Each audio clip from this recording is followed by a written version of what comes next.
Sahabat fillah, sahabat surga, sahabat-sahabat yang dimuliakan dan dibahagiakan oleh Allah Subhanahu wa Ta'ala. Apa kabarnya hari ini? Saya doakan semoga seluruh sahabat fillah yang dihadirkan oleh Allah Subhanahu wa Ta'ala kemuliaan, kebahagiaan, kesehatan, yang diijabah oleh Allah Subhanahu wa Ta'ala segala hajat-hajatnya, yang dilapangkan, dimudahkan, dilancarkan seluruh aktivitasnya. Amin Allahumma amin. Alhamdulillah, di sesi kita kali ini adalah sesi nasihat diri episode yang ke-242, yakni kita akan membahas tentang sahabatmu rezekimu. Betapa sahabat itu bisa menjadikan dampak terhadap kualitas level rezeki kita. Maka ini akan kita kupas bersama-sama.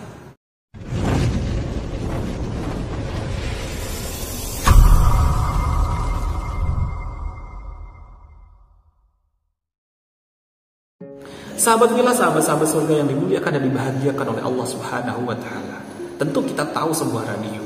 Ketika kita ingin menyimak satu stasiun radio, maka kita harus tepat betul-betul men-setting terkait dengan frekuensi radio tersebut.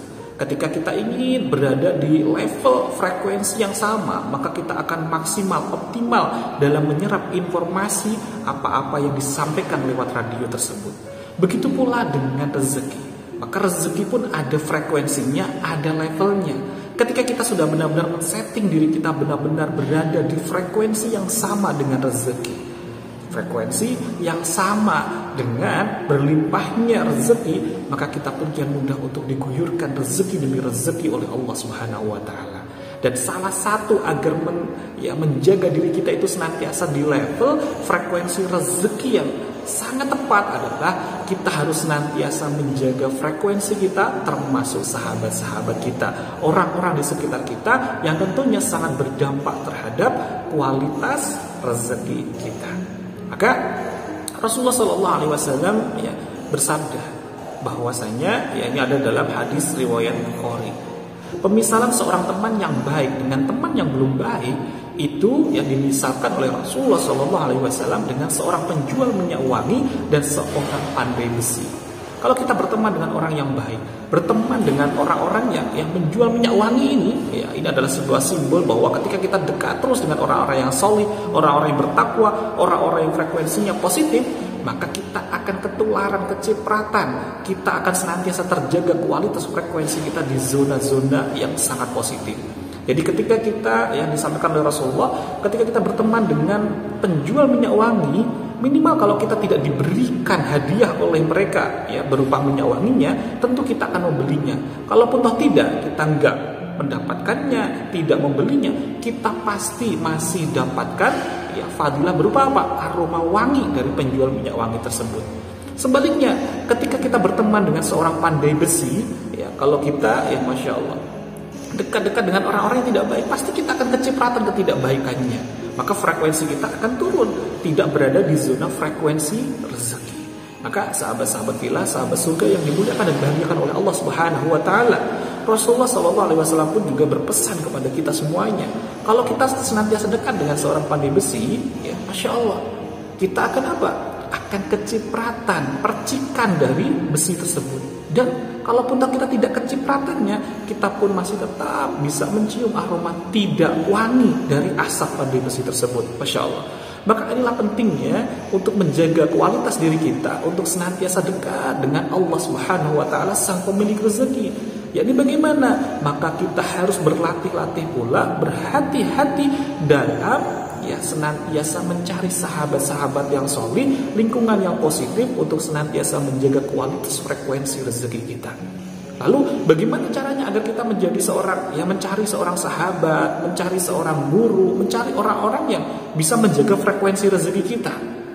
Maka guru saya berpesan, sahabat-sahabat fillah, ada 3 ciri-ciri seorang yang bisa kita jadikan sahabat untuk senantiasa menjaga di zona frekuensi rezeki ini.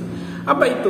Yang pertama, sahabat-sahabat fillah, ketika kita melihatnya, kita senantiasa semakin ingat dengan Allah Subhanahu wa Ta'ala. Jadi ketika kita ingat saja dengannya, melihatnya saja, melihat orang ini, sahabat ini, kita senantiasa tertaut hati kita dengan Allah. Terus ingat dengan Allah Subhanahu wa Ta'ala. Dan tanda yang kedua, sahabat yang layak untuk kita jadikan frekuensi rezeki kita adalah ketika ia berbicara, bertambah ilmu kita untuk semakin paham, semakin mengenal Allah dan Rasulnya.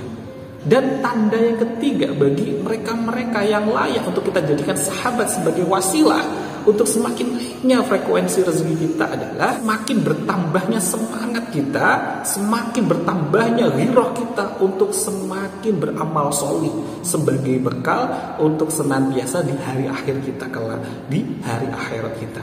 Maka bismillah sahabat-sahabat fillah, jika sekiranya ada orang-orang ini di sekitar kita, yuk kita pegang erat-erat, senantiasa kita dekati sahabat-sahabat fillah, senantiasa kita jadikan sahabat terbaik kita. Ingat apa saja tadi sahabat-sahabat fillah? Yang pertama adalah ketika kita melihatnya, senantiasa kita ingat dengan Allah Subhanahu wa Ta'ala. Jadi semakin kita dekatnya, semakin terus kita mendekat kepada Allah Subhanahu wa Ta'ala. Yang kedua, ketika sahabat ini berbicara, maka semakin bertambah ilmu kita terkait dengan kita semakin mengenal Allah dan mengenal Rasulnya.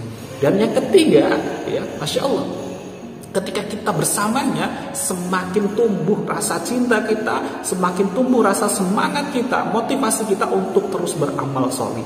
Maka kalau ada ini, yuk kita genggam, kita pegang erat-erat sahabat ini menjadi sahabat fillah kita untuk semakin dekat, semakin taat hubungan kita dengan Allah Subhanahu wa Ta'ala.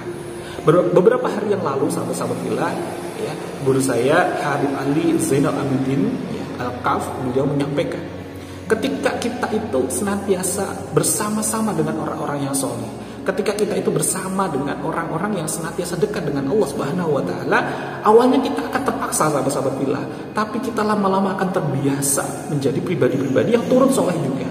Coba deh bayangin sahabat-sahabat fillah, ketika kita awalnya belum terbiasa sholat rawatib, gitu ya, sholat sunnah qobliyah isya misalkan, kemudian kita diajak oleh sahabat kita masuk dalam sebuah masjid, di mana di dalam masjid tersebut semuanya tiba-tiba sholat qobliyah, sholat isya, dan kita belum pernah melakukannya. Ketika kita masuk masjid tersebut, apa yang kita lakukan? Apakah kita diam diri saja, atau kita juga otomatis akan ikut-ikutan sholat sunnah qobliyah juga? Maka tentu ketika semuanya di zona yang positif, kita pun akan ikut-ikutan, kecipratan, tertular di zona yang positif. Begitu pula dengan rezeki. Ketika kita dekat dengan orang-orang yang senantiasa dekat dengan Allah, dekat dengan Sang Pemberi rezeki, maka otomatis kita pun akan semakin dilapangkan rezeki kita. Semoga nasihat diri bermanfaat sahabat-sahabat fillah. Jika sekiranya ada pertanyaan-pertanyaan yang luar biasa, silahkan ketikkan di kolom komentar. Kita akan bahas di sesi nasihat-nasihat diri berikutnya. Saya Muhammad Sofi Al-Khairadai. Sampai jumpa di sesi nasihat diri selanjutnya.